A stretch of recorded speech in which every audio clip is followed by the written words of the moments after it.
بسم الله الرحمن الرحيم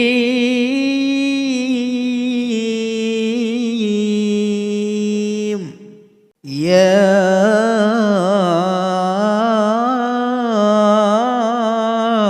أيها الذين آمنوا لا تتخذوا عدوي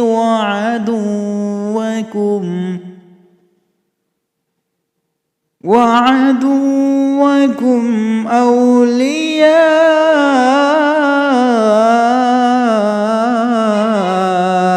تلقون إليهم بالمودة وقد كفروا تؤمنوا بالله ربكم إن كنتم خرجتم جهادا في سبيل الله وابتغاء مرضاتي تسرون إليهم بالمودة وأنا أعلم بما أخفيتم وما أعلنتم ومن يفعله منكم فقد ضل سواء السبيل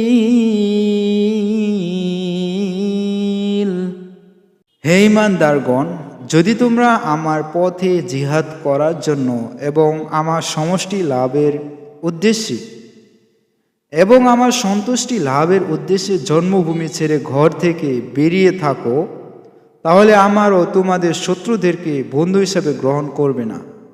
তোমরা তাদের সাথে বন্ধুত্ব করার চেষ্টা করো, অথচ যে সত্য তোমাদের কাছে এসেছে তারা তা মানতে অস্বীকৃতি জানিয়েছে। তাদের আচরণ হলো তারা রসুলকে এবং তোমাদেরকে শুধু এই অপরাধে জন্মভূমি থেকে বহিষ্কার করে যে তোমরা তোমাদের রব আল্লাহর প্রতি ঈমান এনেছ।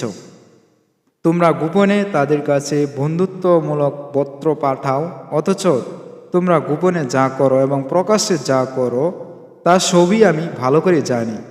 তোমাদের মধ্য থেকে যে ব্যক্তি এরূপ করে নিশ্চিতভাবে সে সৎ পথ থেকে বিচ্যুত হয়েছে।